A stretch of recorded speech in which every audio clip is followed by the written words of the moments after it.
नमस्कार दोस्तों, मैं डॉक्टर कमलेश कुमार मौर्य, पहलवान गुरुदीन विधि महाविद्यालय पनारी ललितपुर के विधि विभाग का विभागाध्यक्ष आज पुनः एक नए वीडियो के साथ आप लोगों के समक्ष उपस्थित हूं।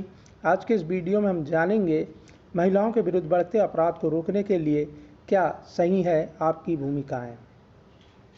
इससे पहले कि मैं अपना व्याख्यान प्रारंभ करूं, कृपया हमारे इस चैनल को लाइक कीजिए, अपने दोस्तों में अधिक से अधिक शेयर कीजिए एवं इस चैनल को अनिवार्य रूप से सब्सक्राइब कीजिए। धन्यवाद। तो आइए जानें महिलाओं के विरुद्ध बढ़ते अपराध को रोकने के लिए क्या सही है हमारी भूमिकाएं। हर दिन महिलाओं से जुड़े अपराधों के नए मामले सामने आ रहे हैं। कल रात ही ग्रेटर नोएडा में 4 महिला के साथ गैंग रेप की घटना हुई है। नेशनल क्राइम रिकॉर्ड ब्यूरो की हालिया रिपोर्ट के मुताबिक वर्ष 2011 से 2015 के बीच महिलाओं के विरुद्ध अपराध 41.7% से बढ़कर 53.9% तक पहुंच गए हैं। नवजात बच्चियों से लेकर 80 साल की वृद्ध महिला तक यौन हिंसा की शिकार हो रही हैं। सुबह की शुरुआत महिला अपराध से जुड़ी एक नई खबर के साथ होना अब आम हो चुका है, पर जब आप कोई ऐसी खबर पढ़ती हैं तो फेसबुक या दूसरे सोशल साइट्स पर अपना विरोध जताने, कमेंट्स करने या अपनी जैसी सोच वाली पोस्ट को शेयर करने के अलावा क्या कुछ और करती हैं। सामाजिक कार्यकर्ता शीतल वर्मा कहती हैं, घर के भीतर से लेकर घर के बाहर तक महिलाओं को आज भी तरह तरह के अपराधों का सामना करना पड़ता है। हालांकि कानून अब हमारे साथ पहले की तुलना में थोड़ी ज़्यादा मजबूती से खड़ा है, फिर भी ज़्यादातर मामलों में महिलाएं व परिवार के लोग चुप्पी साथ लेते हैं। ऐसे में बहुत ज़रूरी है कि घटना हो जाने के बाद मोमबत्तियां जलाकर प्रदर्शन व विरोध करने के बजाय सामाजिक स्तर पर महिलाओं के प्रति आम विचारधारा में बदलाव लाने की कोशिश की जाए, ताकि समस्या का जड़ से समाधान संभव हो सके। आइए जानें, परिवार से खुलकर बात करें महिलाएं।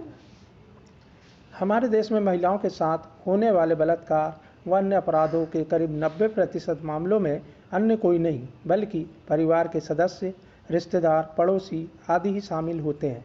यही वजह है कि सामाजिक प्रतिष्ठा के नाम पर ज़्यादातर मामले दर्ज ही नहीं हो पाते। महिलाओं को समान दर्जा और सुरक्षित माहौल देने के लिए ज़रूरी है कि छोटी उम्र से ही लड़का हो या लड़की, उनके साथ एक जैसा व्यवहार किया जाए। नियम व कायदे कानून दोनों के लिए बराबर बनाए जाएं। यदि किसी महिला के साथ कोई घटना होती है तो परिवार को उसका साथ देना चाहिए, ताकि वह खुलकर अपनी समस्या को उनके सामने रख सके। तत्पश्चात हम जानेंगे समझे चुटकुलों का मनोविज्ञान। अधिकांश लोग दोस्तों व परिवार के सदस्यों के साथ तमाम तरह के लिंग भेद वाले व अश्लील चुटकुले व संदेश साझा करते रहते हैं।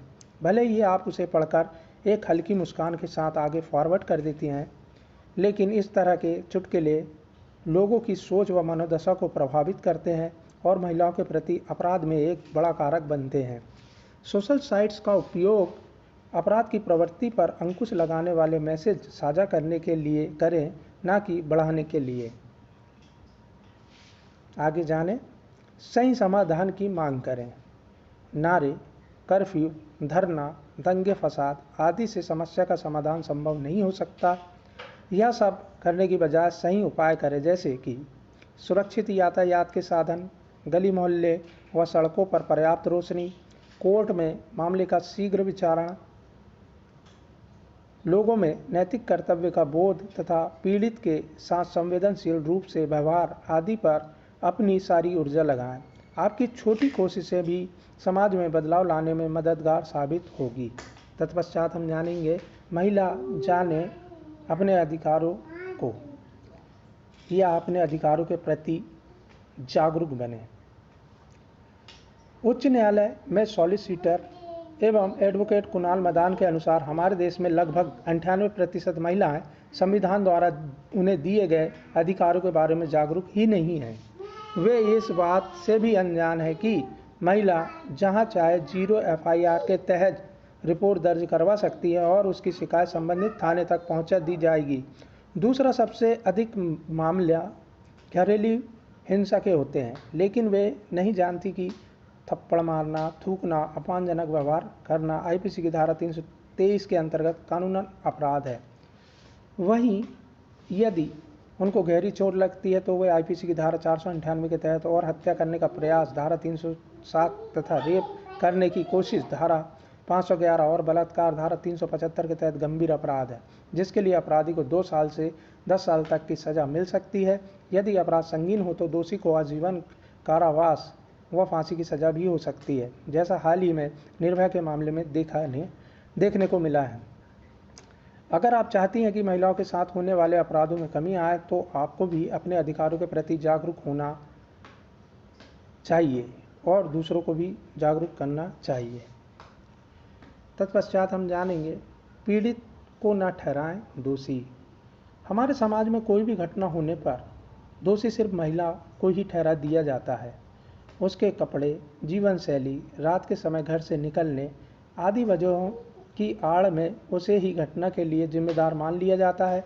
ऐसे में बेशर्म, चरित्रहीन आदि आरोप तथा समाज में अपमानित होने के डर से आधे से ज़्यादा मामलों में कोई रिपोर्ट ही दर्ज नहीं करवाई जाती है और अपराधियों का हौसला बढ़ता है। इस मनोवृत्ति को बदलने की ज़रूरत है। इसके लिए आपको भी सक्रिय भूमिका निभानी होगी, अपनी सोच बदलनी होगी और समाज की भी। आई होप यह वीडियो आपको बहुत पसंद आया होगा। धन्यवाद।